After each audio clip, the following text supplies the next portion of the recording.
अस्सलामुअलैकुम, मैं हूं उमर इस्माइल और आप देख रहे हैं इनसाइड डॉगमास। जैसा कि आप अहबाब के इल्म में है कि हम अखलाकियात की सीरीज़ में आपके साथ मुखातिब हैं और आज उसी सीरीज़ के अंदर एक और मौजू के साथ आपसे बात करनी है।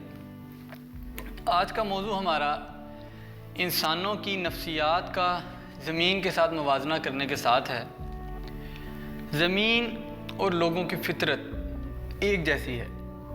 लोगों की फितरत ज़मीन के मानंद कैसे है, आज इस तरह हमने कंपेयर करके आपसे बात करनी है। अगर हम लोगों के मिजाज पे गौर करें तो हमें पता चलता है कि कुछ लोग नरम होते हैं, बिल्कुल अपने आप को अपने अंदर बात जज़ब करने की हिम्मत रखते हैं, और बाद लोग सख्त खुरदरे होते हैं, सख्त मिजाज होते हैं, गुस्से वाले होते हैं। बात समझने की हिम्मत ताकत उन लोगों में नहीं होती।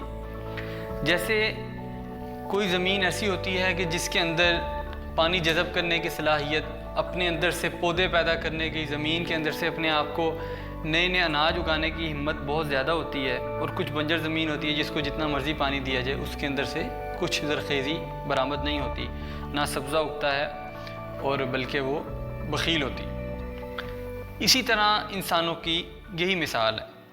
अब हज़रत आदम अलैहिस्सलाम के बेटे जो अल्लाह ताला ने पैदा किए, उनमें कोई सुर्ख़ है, कोई लाल है, कोई काला है, कोई रंग के हिसाब से गोरा है, कोई उनमें तबीयत के लिहाज से अच्छा है, कोई मिजाज में नरम है, कोई मिजाज में सख्त है, कोई बुरा है नेचर के लिहाज से, कोई अच्छा है। तो अब हम लोगों को इन सब तरह के मिजाज के लोगों के साथ किस तरह पेश आना है।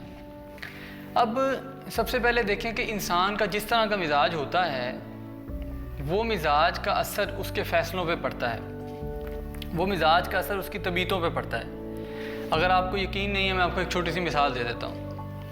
सपोज़ आपकी अपनी वाइफ के साथ कोई लड़ाई चल रही है, कोई परेशानी चल रही है, और आप किसी ऐसे दोस्त से मशवरा करते हैं जो बहुत सख्त तबीयत का मालिक है, जो ख़ुद गुस्से में हर वक्त रहता है, उसको अपनी नफ्सियात पे काबू नहीं है। वो आपको कैसा मशवरा देगा? आप उसको कहते हैं कि जी मेरी बीवी से मैं बहुत तंग हूँ, वो घर में फ़लाँ मसला खड़ा कर रही है और मुझे उससे ये शिकायत है। तो वो क्या आपको आगे से मशवरा देगा कि यार जो औरतें होती हैं वो तो होती ही टेढ़ी हैं, उनके साथ तो डंडे के साथ काम चलाना चाहिए, उनको डंडे के बल पे रखो, बिल्कुल सीधी रहेगी, उसका गुरूर खाक में मिला दो, उसको ऐसी फेंटी लगाओ कि सीधी हो जाए। वो आपको इस तरह के सख्त मशवरे देगा, और अगर आप उसके मशवरों पे अमल करते हैं तो आप अपना घर ख़राब कर बैठेंगे और हमेशा हमेशा के लिए अल्लाह की दी हुई नेमत से महरूम हो जाएंगे। लेकिन अगर आप किसी ऐसे दोस्त से मशवरा करते हैं जो एक नरम तबीयत का हामिल है, सुकून वाली तबीयत का हामिल है, और समझ कर सोच कर फ़ैसले करता है, आप उससे बात करेंगे कि मेरी बीवी से मुझे ये शिकायत है, अब मैं उसको किस तरह हल करूँ, तो आपको ये इस तरह आपकी रहनुमाई करेगा कि भाई मेरे ख्याल करना, तुम्हारी बीवी सिर्फ़ तुम्हारी बीवी नहीं है, वो तुम्हारे बच्चों की माँ है। और कौन सा दुनिया में ऐसा बंधन है जिसमें इख्तलाफात नहीं होते, मुश्किलात नहीं होती। तो कोई ऐसी चीज़ नहीं है, आपको सब्र और बर्दाश्त से काम लेना है। कुछ भी हो वो आपकी बीवी है, ठीक है, और मैं तो सिर्फ़ आपको मशवरा दे सकता हूँ, ये मेरी मर्ज़ी है। वो आपको कुछ ऐसे मशवरा देगा, और अगर आप उसका मशवरा मान लेंगे, अपने आप को पुरसुकून करने में कामयाब हो जाएंगे, तो आपका घर भी बच जाएगा और आपकी गुस्से वाली नफ्सियात सुकून में तब्दील हो जाएंगी। और इसकी आप उस दोस्त को दुआएं देंगे और उस दोस्त को कोसेंगे कि इसने मुझे किस तरह का मशवरा दिया। तो ये दोनों फ़ैसले किस तरह की ज़हनीत की वजह से हुए? आपकी नफ्सियात की वजह से, आपकी सोच की वजह से, आपके मिजाज की वजह से आपको इस तरह के मशवरे मिलेंगे। इस तरह नबी करीम सल्लल्लाहु अलैहि वसल्लम को लोगों की नफ्सियात का बहुत अंदाज़ा था, इसीलिए उन्होंने किसी भी काजी को गुस्से में फ़ैसला करने से सख्ती से मना किया हुआ था, क्योंकि उनका फ़ैसला करना अगले बंदे की ज़िंदगी पर पूरा असर डाल सकता है, ठीक है। उसकी गुस्सा जो है उसकी नफ्सियात बदल सकता है। फिर अगर हम देखें, कई उलमा हैं जो नरमी से आपको बात समझाते हैं, वो हमें बात समझ आ जाती है, और वो गुस्से से बात समझ नहीं आती, क्योंकि हमारी नफ्सियात हमेशा नरमी से बात समझने पे आगे चलती है। ये सारा कुछ मिजाज के मुताल्लिक़ होता है। अब रसूल सल्लल्लाहु अलैहि वसल्लम जब भी किसी के साथ मामलात करते थे, इवन जंग के अंदर या बड़े बड़े सरदारों के अंदर, उनकी कदर व मंजिलत के मुताबिक करते थे, ताकि उनकी सरदारी का जो इस्लाम से पहले गुरूर था वो साथ साथ रहे, ठीक है। अब हमें भी क्या चाहिए कि जब हम किसी को बात पहुंचाना चाहते हैं तो सबसे पहले हमें चाहिए कि हम किसी दोस्त से, किसी बंदे से मिलने से पहले उसकी नफ्सियात का अंदाज़ा कर लें, ठीक है।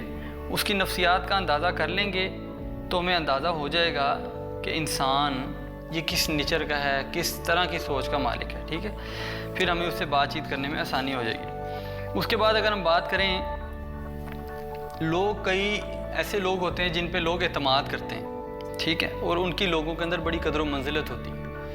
और जब आप उन लोगों से बात करते हैं तो आपका एतमाद, आपकी सोच बहुत अजीम होनी चाहिए, ताकि आप जब अगले बंदे से बात कर रहे हैं तो उसका इखलाक, उसकी इखलाकी जो बुलंदी है उससे आप भी फ़ायदा उठा सकें, उसको सीख सकें। जब आप उसको सीखना चाहेंगे तो फिर क्या होगा कि आप अपने आप को भी कहीं ना कहीं इखलाक की बुलंदी पे लेके जाने में कामयाब हो जाएंगे। लेकिन ये सब कुछ कैसे मुमकिन होगा? जब अपने आप को, मिजाज को आप नरम करेंगे, अपने आप को अच्छा करेंगे, ठीक है।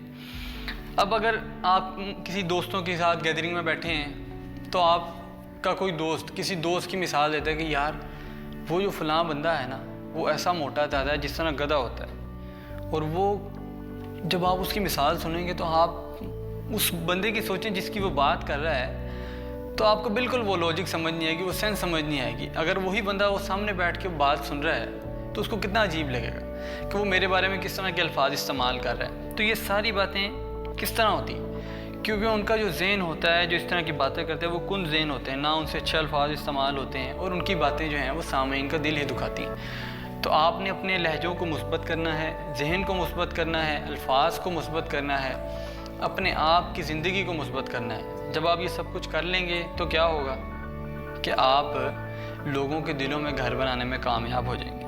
लोगों को उनका मिजाज बदलने में इस हद तक तब्दील कर लेंगे कि वो आपको समझने लग जाएंगे, आपको पसंद आने लग जाएंगे, तो उसमें कामयाब हो जाएंगे। फिर आखिर में ये बात समझ लें कि जिस शख्स से आपने मेल जोल करना है, अगर आप उसका मिजाज पहले से समझ लेंगे तो वो आपके लिए आगे आने वाली मुश्किलात में कमी का सबब हो सकता है। तो मेरी अल्लाह ताला से दुआ है कि अल्लाह ताला हमें मुआशरे के अंदर अपने जो आदाब हैं उनको समझने की तौफीक दे, और लोगों से अच्छी तरह से मेल जोल करने में, लोगों की नफ्सियात को समझने में हमारी मदद फरमाए। इसी दुआ के साथ आपसे इजाज़त चाहूँगा। हमें इजाज़त दीजिए। अल्लाह ने के बाद।